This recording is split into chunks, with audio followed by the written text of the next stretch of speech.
నీ హృదయంలో నాకింత చోటిస్తే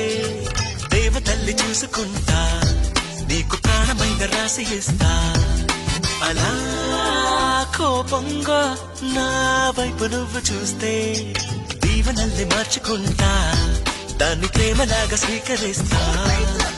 నా కోసం పుట్టినవని నా మనసే చెప్పినదిలే ఈ బంధం ఎప్పుడో ఇలా పైవాడు వేసినాడులే ఒప్పుకో తప్పదే ఇప్పుడే ఇక్కడే నీకు నేను ఇష్టమేనని హో బాలు కళ్ళవయ్యా తేనె కళ్ళు సింగారి నా గుండెలోకి దూరి మనసులోకి జారి చంపినవి కావేరి నన్ను ముంచినవి దేవేరి